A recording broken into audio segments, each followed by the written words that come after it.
Hello, this is Mike, NoStressMike.com. I'll let you know we're getting close to 4th of July, and I'm in a new community now, north of northern Kansas, very rural. And matter of fact, we don't have any neighbors anywhere. They're a long ways away. But anyway, um, last night I went to an American Legion celebration, and they had all the veterans showing up in this small community. There's not, there wasn't a whole lot of veterans, but there was. Well, one thing that kind of shocked me is I don't think there was any Iraq, Afghanistan veterans there. So in other words, there was just all old people. Uh, but the thing that was kind of odd, um, there's just a handful of people that know me up here, and they know I'm a Vietnam vet. I was in the Marines, and they don't understand why I don't push the fact. Um, and that's why I thought, well, I'll just tell you to just exactly what I told them. Is I went in when I was 18. I was in for 18 months. I was out at 19. I was I enlisted, and I don't want to be a hypocrite. And it's it, the thing is, 18 months in the Marine Corps. 13 of it, I was living in the jungles of Vietnam. I mean, I was living there. I mean, I was one of those young men that they didn't mind sacrificing. And really, what it is, somebody's got to do that type of work. And I've never shied away from the hard stuff, so that was no big deal. Now, but I say there was 5 months of training and 13 months of combat. In case you haven't figured it out by now,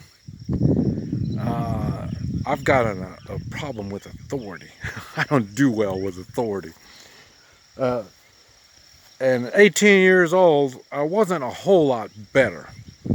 And the Marine Corps isn't the place to go if you got a problem with authority. Everybody's got authority over you. And like I say, I've been self-employed before that. I've been self-employed all my life. And when you're self-employed, you learn to take responsibility. You learn to communicate. You do not learn to do as you're told. If I listened to everybody that knows better than I do, I wouldn't be self-employed. Matter of fact, my life wouldn't even be close to what it is now. Now, I take it back. I do listen, but that doesn't mean that I have to go by it. I think. And this is what my videos are all about. I try to get people to think. You don't do what I tell you. It gives you options and makes you think about stuff. And so my time in the Marine Corps was not good. I didn't go into the Marines so I can say, hey, I'm a Marine. I didn't do that. I went in because I felt an obligation. Don't forget, I'm half Chinese, half American. I wanted to show that I'm just as much American as anybody else. That tells you I was young, not thinking too much, because people don't give a damn about that kind of stuff. And but anyway, they said, well, when you come to this party, all you need to do is just bring one uh, piece of your what do you call it? Your uniform, and either that or more. You know, bring all your. I mean, you don't get a chance once you get out of the military. You don't have a chance to wear your uniform. So this is just one of these opportunities, and especially in the Marines. Um, Especially if you got the nice dress blues, you know, like that. There's only certain occasions you can wear them, even after you're out of the Marine Corps. You don't have to be retired or anything. Just being, once you're a Marine, they say once you're a Marine, you're always a Marine. That's a fact. You know, my 18 months, there's no way I can deny I'm a Marine, and anybody that knows very much of me knows that no, he's not. He didn't want used to be a Marine. I mean, it's one of these things that kind of sticks with you. And when you add that to my self-employment, uh, I make things happen. That's what Marines do. They don't. They're not known. Well, they're known for taking orders, but they're known for getting things done. And like I said, like I mentioned in you know, I've got that video series, Crappy Vietnam War Stories, and that I go into much more detail about everything that went on there. But so I'm at this. So then I said, well, I don't have anything. And they said, well, what do you mean? You don't have no part of your uniform at all? And I said, well, the first thing is I was only, well, we have to buy our own uniforms. Marines, you have to buy everything you had to buy your own uniform. So, and I'm not going to buy all this stuff, you know, when I'm going to go off to war and die, you know, why I didn't want to buy all this stuff. So, we did have to buy a certain amount of stuff, and so I bought the minimum. And then when I got to Vietnam, you know, you see them with those big old duffel bags, and you know, hold them over their shoulder and stuff. Okay, well, when I got to Vietnam, then they said, well, you know, you're going to go out in the jungle, so you're not going to take all this stuff with you. So then we put that bag and they got places you store all these bags and stuff like that. So I stored my bag, and all my personal gear and stuff was in there. All I had was combat gear. Because that's what you're going to do. You're going to live in the jungle. You're not going to carry all this stuff around. You have to carry everything. So then we put my stuff in the storage and stuff like that. And it got blown up. So I lost everything that I had. So I spent my time in the jungle, and I mentioned it in my series. Once a month, we'd come to the rear, and you know, because we didn't fight every day, but you can pretty much count on every month you had gotten some fights. And so you come in every month, and your clothes are ripped, got blood all over it. I mean, you're all tore up when you come in every month. And then they mend your first aid, take care of your wounds and stuff like that. You get all new clothes, and you know, you get food. They feed you. And then we normally come in late afternoon, and then like 12 hours later, then we're back into the jungle again, once a month. And so when it was time to get out, I had to buy another uniform to I had 2 weeks of supposedly calming you down, getting you back ready to get into civilization. And then so I had another uniform for that. And then when we got out, at that time, Vietnam vets weren't accepted in society. We had a lot of trouble, and I don't put up with trouble. So, and what they had us wear civilian clothes when we got out, because, like I say, they didn't want people giving us trouble, because well, we just, you know, 2 weeks ago I was fighting in the jungle, and then now all of a sudden on the street, you think you're going to mess with me on the street? So this is why we didn't wear uniforms. And so so I had my one uniform that I carried back, no personal gear, just that little dab. And of course I got rid of it. What I need it for? I'm out. I don't have anything to do with Marines anymore. So and through time, well, even my medals, I had a nephew that was real proud of me, and he ran down all my medals and stuff like that.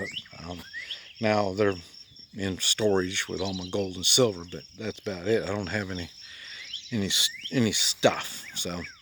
And so then they said, well, you need to get something so you can show people, because you're proud to be a Marine. I said, well, I am proud of being a Marine. There's no two ways about that. But and like I say, you saw on my car, I got U.S. Marines written on my car. My wife, she saw me get into physical conflicts in some of the businesses we've had, and she couldn't believe I could get so brutal. And she said I need to warn people. That's why I put that USMC on my car, and that's your warning. But she says you don't fight fair. You know, and you're not intimidated and stuff like that. So, but anyway, so I went to the thing, and if you have one part of your uniform, you don't have to pay to get in. Otherwise, you had to pay $5. So I paid the $5 and went in. And I say people don't know me or nothing. And so it was, and the veterans there was 2 from World War II, and the rest mainly were from Vietnam. And but they couldn't believe that I just sat there quietly and applauded for everybody, and I'm happy for everybody. But and then the people I was with would tell people that I was in the Marines in Vietnam and stuff. And, well, yeah, so, but like I say, I don't make that big of a deal about it, and that's because I feel like I'd be a hypocrite, because at the time I hated it. That's why I was in the jungle. I didn't get any benefits out of it other than personal benefits I got in the way of making me a stronger person, being able to do what I need to do, and when I'm self-employed and stuff like that. And so able to stand behind my personal responsibility. You hear me talk about that, and morals and stuff like that. These are all things I learned in Vietnam and the Marines. So I got stuff out of it like that. And other than now, just lately, I've been able to, they put me on disability, and that I've made videos talking about that too, on how that is. But the thing is, the military thing isn't a big thing to me, and I'm real happy for military people. I just don't want to be treated anything other than that. But one of the things that did get me in the Marines is they said they'll take care of you physically for the rest of your life. That's why I go to the VA. And 18, 19 years old, who cares? So, well, now I'm 70, and it is amazing to me that we the people have stood up for me, even though what I did was way back when. And I say a lot of the veterans I see now, they'll do it again. Well, they'll be called in. I mean, they won't be called in, but they would be happy to go in. Even when they're old and decrepit and stuff like that. Like I say, I'm starting to feel stuff like that too. So, but anyway, I don't want to be a hypocrite on this stuff. I hated it when I was in. I'm patriotic as anybody else. I may not show it in view. You can see it in my actions. This is Mike, NoStressMike.com.